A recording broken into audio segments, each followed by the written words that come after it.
നമസ്കാരം.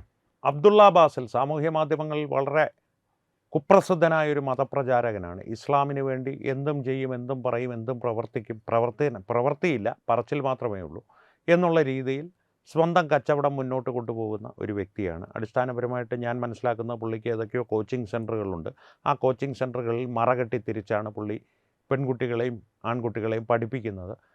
ഏറ്റവും ഒരു ലളിതമായി പറഞ്ഞാൽ 6-ാം നൂറ്റാണ്ടിലുള്ള പിന്തിരിപ്പൻ ആശയങ്ങളുമായി നടക്കുന്നൊരു വ്യക്തി. ആ വ്യക്തിയെ സംബന്ധിച്ച് സാമൂഹ്യ മാധ്യമങ്ങളിൽ മാത്രമേ ആ വ്യക്തിയുടെ ശല്യമുണ്ടായിരുന്നുള്ളൂ. പക്ഷേ ആരിഫ് ഹുസൈനെ പോലുള്ളവരുമായിട്ടുള്ള സംവാദത്തിൻ്റെ പശ്ചാത്തലത്തിൽ സാമൂഹ്യ മാധ്യമങ്ങളിൽ വലിയൊരു പ്രതിച്ഛായ നഷ്ടം ഈ വ്യക്തിക്ക് ഉണ്ടാവുകയും നിരവധി ഇസ്ലാമിൽപ്പെട്ട തന്നെ അല്ലെങ്കിൽ ഇസ്ലാം മത പ്രചാരകർ തന്നെ ഇയാളെ വിമർശിച്ചു തുടങ്ങി. കാരണം ഇയാൾ കാട്ടിക്കൂട്ടുന്ന മണ്ടത്തരങ്ങൾ കാരണം നാണക്കേട് ഇസ്ലാമിനാണ് എന്നുള്ള തരത്തിൽ. അപ്പോൾ ആ പ്രതിച്ഛായ ഒന്ന് മിനുക്കുവാൻ വേണ്ടി ഇയാളൊരു കൂട്ടുകാരനെയും വിളിച്ചുകൊണ്ട് കോഴിക്കോട് കടപ്പുറത്ത് കാറ്റുകൊള്ളാൻ വന്നിരിക്കുന്നവരുടെ ഇടയിൽ മതപ്രചരണവുമായി ഇറങ്ങി. അവിടെ ചെന്ന് ഏകദൈവമാണ്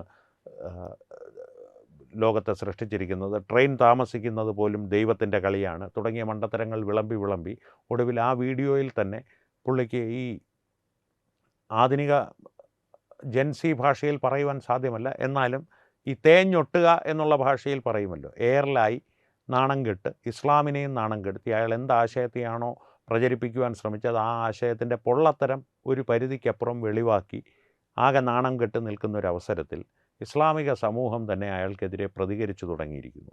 ഒരു ഫേസ്ബുക്ക് കുറിപ്പ് അയാളുടെ പേരിൽ ബഷീർ സി വി അല്ലെങ്കിൽ അയാളെ പ്രതി ബഷീർ സി വി എന്ന ഒരു വ്യക്തി എഴുതിയിട്ടുണ്ട്.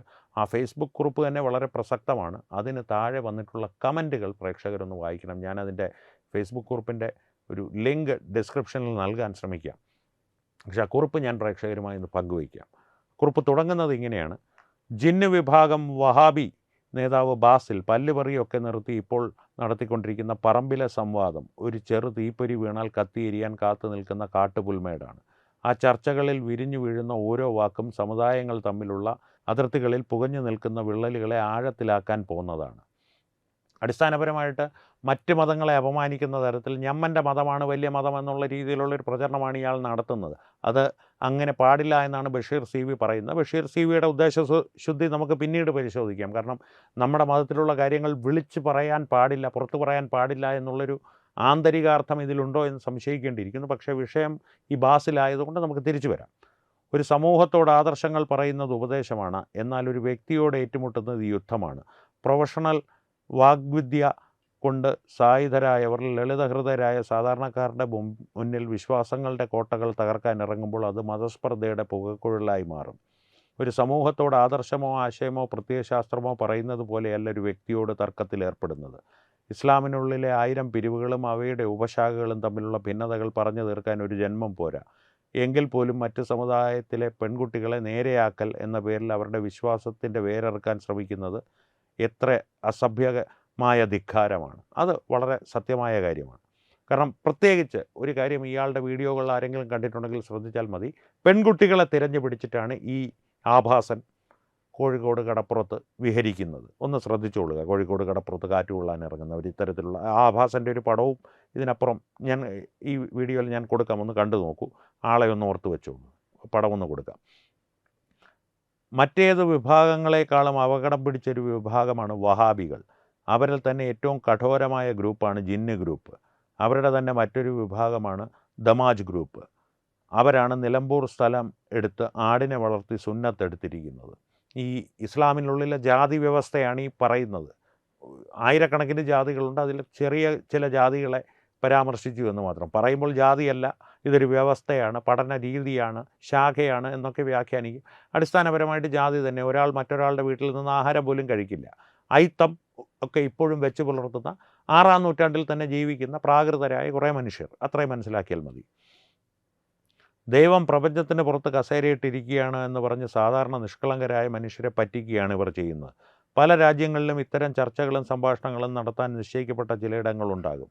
അതുപോലെ അല്ല ഇത്. വഴിയിൽ കാണുന്നവരുടെ നേരെയൊക്കെ കടലാസും പുസ്തകവും ചോദ്യങ്ങളുമൊക്കെയായി ഭേദ്യം ചെയ്യാൻ വരുന്നത് പ്രശ്നങ്ങൾ സൃഷ്ടിക്കുമെന്ന് ഉറപ്പാണ്.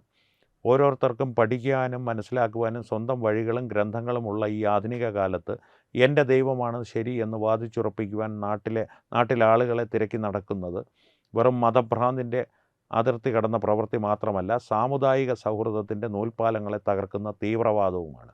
തീവ്രവാദമല്ല, ഭീകരവാദമാണ് എന്നാണ് എൻ്റെ അഭിപ്രായം. തീവ്രവാദമെന്നാണ് ബഷീർ സി വി പറഞ്ഞിരിക്കുന്നത്. ഈ പണി ചെയ്യുന്നതിന് ഇവരുടെ കേന്ദ്രങ്ങളിൽ നിന്ന് പണം കിട്ടുന്നുണ്ടാവാം. പക്ഷേ ഇത് അനുഭവിക്കേണ്ടി വരിക അറബി പേരുള്ള എല്ലാവരുമായിരിക്കും. ഈ വക പണികൾ ചെയ്യുന്നതിന് അറബി സലഫികൾ നിങ്ങൾക്ക് തരുന്ന പൈസ ഞങ്ങൾ എങ്ങനെയെങ്കിലും പിരിവിട്ട് തരാം.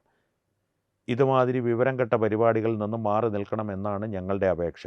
ഒരു ഭാഗത്ത് ഇതേ ആളുകൾ ഓണത്തിന് ഭക്ഷണം കഴിക്കാൻ പോകുന്നത് ഹറാമാണ്, ക്രിസ്മസ് വിഷ് ചെയ്യുന്നത് ഹറാമാണ് തുടങ്ങിയ അങ്ങേയറ്റം വിഭാഗീയവും വർഗീയവുമായ കാര്യങ്ങൾ പ്രചരിപ്പിക്കുകയും മറുവശത്ത് ഇത്തരത്തിലുള്ള കുൽസിത പ്രവർത്തനങ്ങൾ ചെയ്യുകയും ചെയ്യുന്നു. ഫുട്ബോൾ കളിക്കാർക്ക് ഫാൻ ക്ലബ്ബുകൾ ഉള്ള പോലെ ദൈവങ്ങൾക്കും ഫാൻ ക്ലബ്ബുകളുണ്ട്. ഓരോരുത്തരും ഓരോ ദൈവത്തിൻ്റെയും ജയം പ്രതീക്ഷിക്കുകയാണ്. മതം അഭിപ്രായമാണ്. അത് ഓരോരുത്തൻ്റെയും മനസ്സിൻ്റെ സ്വകാര്യ തീരുമാനമാണ്. ഒരാൾക്ക് തൻ്റെ മതത്തിൻ്റെ ഗുണങ്ങൾ പങ്കുവയ്ക്കണമെങ്കിൽ അതിന് പൊതുവേദികളും മാധ്യമങ്ങളും സോഷ്യൽ മീഡിയയുമുണ്ട്. എന്നാൽ അങ്ങാടിയിലിറങ്ങി പെൺകുട്ടികളെ പഞ്ചാര പറഞ്ഞ് വശീകരിക്കാൻ മതത്തെ ആയുധമാക്കുന്നത് ഒറ്റവാക്കിൽ പറഞ്ഞാൽ ഉളിപ്പില്ലായ്മയുടെ പരമകാഷ്ഠ. വിശ്വാസം വിതരണം ചെയ്യേണ്ട സ്ഥലം വിപണിയല്ല, അത് വിരിയേണ്ടത് മനസ്സിൻ്റെ അകത്തളങ്ങളിലാണ്. വിശ്വസിക്കുന്നവർക്ക് അങ്ങനെയും അല്ലാത്തവർക്ക് അങ്ങനെയും. നിങ്ങൾ ആകാശത്ത് ഉള്ള സ്വർഗത്തിലേക്ക് പോയിക്കൊള്ളൂ, അതിനുവേണ്ടി ബാക്കിയുള്ളവരെ ഭൂമിയിലെ നരകത്തിലേക്ക് തള്ളിവിടരുത് എന്ന് മാത്രമേ ഇവരോട് അപേക്ഷിക്കുവാനുള്ളൂ. ഇത്രയുമാണ് കുറിപ്പിൻ്റെ ഒരു പശ്ചാത്തലം. മുഴുവൻ അഭിപ്രായങ്ങളിൽ ചിലത് ഞാൻ വായിക്കാം. ഒരു സലഫി വഹാബി പെൺകുട്ടിയോട് സംഘി പാർക്കിൽ ചെന്ന് ഏകദൈവത്തിന് അണ്ടകടാഹം ഉണ്ടാക്കാൻ കഴിയില്ല, 1000 ദൈവങ്ങൾ മതിയാകാതെ വരുമെന്ന് പറഞ്ഞാൽ എന്തായിരിക്കും സ്ഥിതി? ഇവൻ ഇസ്ലാമിന് മോശമുണ്ടാക്കുമെന്ന് ആദ്യമേ തോന്നിയിരുന്നു. ആരിഫ് ഹുസൈനെ ഇത്ര ഫേമസ് ആക്കിയത് തന്നെ ഇവനാണ്. ഞാൻ നേരത്തെ പറഞ്ഞല്ലോ, ഒരു ആരിഫ് ഹുസൈനുമായിട്ടുള്ള സംവാദത്തിൽ ഉണ്ടായ പ്രതിച്ഛായ നഷ്ടം, അല്ലെങ്കിൽ ഒരു വാക്തർക്കത്തിലുണ്ടായ അങ്ങോട്ടും ഇങ്ങോട്ടും വീഡിയോകൾ ചെയ്ത് ഒടുവിലുണ്ടായ പ്രതിച്ഛായ നഷ്ടം നികത്താനാണ് ഈ ജീവി ഇപ്പോൾ കോഴിക്കോട് കടപ്പുറത്ത് വിഹരിക്കുന്നത്. ഇവനെന്തോ പ്രശ്നമുണ്ട്, സ്വയം ആളാവുക, സോഷ്യൽ മീഡിയയിലൂടെ പണമുണ്ടാക്കുക എന്നതൊക്കെയാണ് ഇവൻ്റെ ലക്ഷ്യമെന്ന് തോന്നിയിട്ടുണ്ട്. ഒന്നുകിൽ ഇവൻ്റെ ലക്ഷ്യം തുടക്കത്തിൽ നിന്ന് അതിലേക്കിപ്പോൾ മാറിയിട്ടുണ്ട്. അടുത്തത് വളരെ ആത്മാർത്ഥമായിട്ട് നാട്ടുകാർ പറയുന്നുണ്ട്, നല്ല നാടൻ തല്ല് കിട്ടുമ്പോൾ നിർത്തിക്കുള്ളൂ. അക്ബറിന് ശേഷം എയറിൽ പോയ ആൾ, അക്ബർ എന്ന് പറയുന്നത് ഇവിടുത്തെ MM അക്ബറാണ്, നമ്മുടെ കേരളത്തിൻ്റെ സ്വന്തം സാക്കിർ നായക് ജൂനിയർ. കൃത്യമായ നിരീക്ഷണം. എൻ്റെ അഭിപ്രായം, ഇവന്മാരുടെ വാദത്തിൽ തന്നെ അത്ര വിശ്വാസമില്ല. വഴിയിൽ കാണുന്ന 4 ആൾക്കാരോട് പറഞ്ഞ് ഫലിപ്പിച്ചിട്ട് ആത്മവിശ്വാസം കൂട്ടാനുള്ള പരിപാടിയാണെന്ന് തോന്നുന്നു. ഇത്തരം പ്രബോധനങ്ങൾ ഇസ്ലാമിനോ മുസ്ലിങ്ങൾക്കോ യാതൊരു ഗുണവുമില്ല. അക്ബറിൻ്റെ സ്നേഹസംവാദത്തിൻ്റെ മറ്റൊരു പതിപ്പ് സ്റ്റേജ് വിട്ട് തെരുവിൽ ദൂരവ്യാപക പ്രത്യാഘാതങ്ങൾക്ക് വഴിവെക്കും. ഇത്തരത്തിൽ പോവുകയാണ് ആ പോസ്റ്റിന് താഴെയുള്ള അഭിപ്രായങ്ങൾ.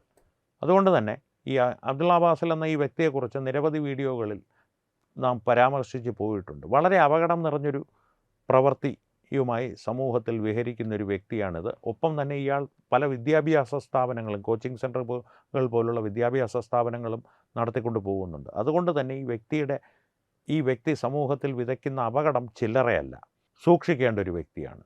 പ്രേക്ഷകരുടെ ഇത് സംബന്ധിച്ചുള്ള അഭിപ്രായങ്ങൾ തീർച്ചയായും കമൻറ്റുകളിലൂടെ പങ്കുവയ്ക്കുക. ഒപ്പം ആ പോസ്റ്റ് വായിക്കുക. അതിനുശേഷമുള്ള അഭിപ്രായങ്ങൾ തീർച്ചയായും വളരെ പ്രസക്തമാണ്. അതുകൊണ്ട് തന്നെ നിങ്ങൾ ആ അഭിപ്രായങ്ങൾ ഞങ്ങളുമായി തീർച്ചയായും പങ്കുവയ്ക്കുക. കാരണം ഒരു സംവാദത്തിലേക്ക് എത്താതെ ഈ വിഷയത്തിനൊരു പരിഹാരമില്ല. വളരെ അപകടകരമായി വിഷം വിതയ്ക്കുന്ന തരത്തിൽ നമ്മുടെ നാട്ടിൽ വലിയ വർഗീയ പ്രശ്നങ്ങൾ സൃഷ്ടിക്കാവുന്ന തരത്തിലുള്ള പ്രവൃത്തികളിലേക്കാണ് ഇത്തരം സലഫികളോ ജിന്നോ അതെന്തായാലും ഈ 6-ാം നൂറ്റാണ്ടിലെ പ്രാകൃത മാനസർ കൊണ്ടുപോകുന്നത് നമ്മുടെ സമൂഹത്തെ. അതുകൊണ്ട് തന്നെ ഇവരെ തടയേണ്ടത് എൻ്റെയും നിങ്ങളുടെയും എല്ലാം കടമയാണ്. ആ തടസ്സം എന്നുള്ളത്, അങ്ങനെ തടയുക എന്നുള്ളത് ശാരീരികമായൊരു തടയലല്ല ഉദ്ദേശിച്ചത്. ഇവരെ മാനസികമായി തന്നെ ഇവരെ അകറ്റി നിർത്തുക എന്നുള്ളതാണ്. ബൗദ്ധികമായി തന്നെ അകറ്റി നിർത്തുക, സംവാദങ്ങൾക്ക് പോകാതിരിക്കുക, ഇവരെ കണ്ടാൽ വഴിമാറി നടക്കുക, ഇവർക്ക് അയിത്തം കൽപ്പിക്കുക. സത്യത്തിൽ അയിത്തം കൽപ്പിക്കേണ്ടത് ഇത്തരത്തിലുള്ള വിഷജന്തുക്കൾക്കാണ് എന്നാണ് എൻ്റെ വ്യക്തിപരമായിട്ടുള്ള അഭിപ്രായം. നിങ്ങളുടെ അഭിപ്രായങ്ങൾ കമൻറ്റുകളിലൂടെ രേഖപ്പെടുത്തുക. ഒപ്പം വീഡിയോ ലൈക്ക് ചെയ്യുക, പരമാവധി ആളുകളിലേക്ക് എത്തുവാനായി വീഡിയോ ഷെയർ ചെയ്യുക. ഏറ്റവും പ്രധാനപ്പെട്ട കാര്യം, തത്വമൈ ന്യൂസിൻ്റെ യൂട്യൂബ് ചാനൽ നിങ്ങൾ ഇതുവരെ സബ്സ്ക്രൈബ് ചെയ്തിട്ടില്ലെങ്കിൽ തീർച്ചയായും സബ്സ്ക്രൈബ് ചെയ്യുക. അപ്പോൾ ഈ വിഷയത്തിലും മറ്റു വിഷയങ്ങളിലും സംവാദങ്ങൾ തുടരട്ടെ. വീണ്ടും കാണാം. നന്ദി, നമസ്കാരം. HIV അണുബാധ സന്തോഷപൂർണമായ ഒരു ജീവിതത്തിന് തടസ്സമല്ല. HIV അണുബാധയ്ക്ക് ഫലപ്രദമായ ചികിത്സ ഇന്ന് ലഭ്യമാണ്. ഇതിന് യഥാസമയം അണുബാധ കണ്ടെത്തുന്നതും കാലേക്കൂട്ടി ചികിത്സ നടത്തേണ്ടതും അത്യാവശ്യമാണ്. സൗജന്യമായ ചികിത്സയും മാർഗനിർദ്ദേശങ്ങളും സർക്കാർ ആശുപത്രികളിലെ ART അഥവാ ഉഷസ് കേന്ദ്രങ്ങളിൽ ലഭ്യമാണ്.